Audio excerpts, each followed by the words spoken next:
ഫെബ്രുവരി 27 രാജ്യസഭാ തെരഞ്ഞെടുപ്പിൽ ഹിമാചലിലും യു.പിയിലും കോൺഗ്രസ് എം.എൽ.എമാർ ബി.ജെ.പിയിലേക്ക് കൂറുമാറിയപ്പോൾ നേരെ തിരിച്ചായിരുന്നു കർണാടകത്തിൽ. എന്നിട്ടും വിവാദത്തിലായത് കോൺഗ്രസാണ്, അതും പാക് അനുകൂല മുദ്രാവാക്യം വിളിയുടെ പേരിൽ. രാജ്യസഭാ എം.പിയായി ജയിച്ച കോൺഗ്രസിലെ നസീർ ഹുസൈനും അനുയായികളും നിയമസഭാ വരാന്തയിൽ നടത്തിയ ആഹ്ലാദ പ്രകടനത്തിൽ പാകിസ്ഥാൻ സിന്ദാബാദ് എന്ന മുദ്രാവാക്യം ഉയർന്നെന്നാണ് ബി.ജെ.പിയുടെ ആരോപണം. എന്നാൽ വസ്തുത എന്താണ്?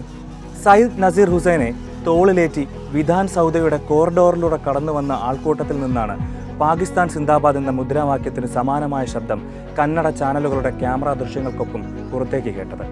തത്സമയ സംപ്രേഷണത്തിനിടെ ഈ മുദ്രാവാക്യം അധികമാരും ശ്രദ്ധിച്ചില്ല. ബി.ജെ.പി. IT സെൽ തലവൻ അമിത് മാളവിയ എക്സിൽ വീഡിയോ സഹിതം പോസ്റ്റിട്ടതോടെയാണ് വിവാദം കത്തിപ്പടർന്നത്. വൈകാതെ രാജീവ് ചന്ദ്രശേഖർ, CT രവി അടക്കമുള്ള മുതിർന്ന നേതാക്കളും വീഡിയോ പങ്കുവച്ചു. പാക് അനുകൂല മുദ്രാവാക്യം മുഴങ്ങിയില്ലെന്നാണ് രാവിലെ മുതൽ സ്ഥലത്തുണ്ടായിരുന്ന വാർത്താ ഏജൻസി ANIയുടെ റിപ്പോർട്ടർ മധു നായിക് പറയുന്നത്. ചില കന്നഡ ചാനലുകളാണ് ആഹ്ലാദ പ്രകടനത്തിലെ മുദ്രാവാക്യത്തെ വളച്ചൊടിച്ചതെന്നാണ് മധു പറയുന്നത്. നസീർ സാബ് സിന്ദാബാദ്, നസീർ ഹുസൈൻ സിന്ദാബാദ്, കോൺഗ്രസ് പാർട്ടി സിന്ദാബാദ് എന്നിവയായിരുന്നു ആഹ്ലാദ പ്രകടനത്തിൽ മുദ്രാവാക്യങ്ങളെന്ന് കോൺഗ്രസും MP നസീർ ഹുസൈനും സമർത്ഥിച്ചെങ്കിലും ബി.ജെ.പി. അടങ്ങിയില്ല.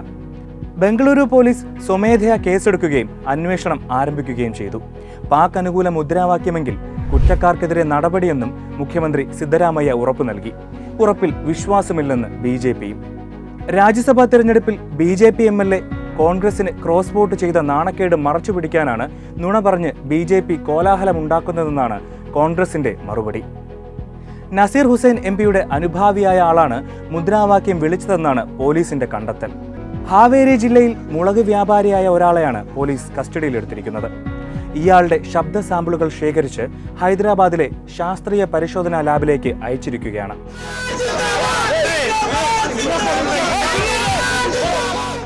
എന്നാൽ കോൺഗ്രസ് ഭരിക്കുന്ന തെലങ്കാനയുടെ തലസ്ഥാനമായ ഹൈദരാബാദിലെ ലാബിൽ നടക്കുന്ന പരിശോധനാ ഫലം ഊഹിക്കാമെന്നാണ് ബി.ജെ.പിയുടെ മറുപടി.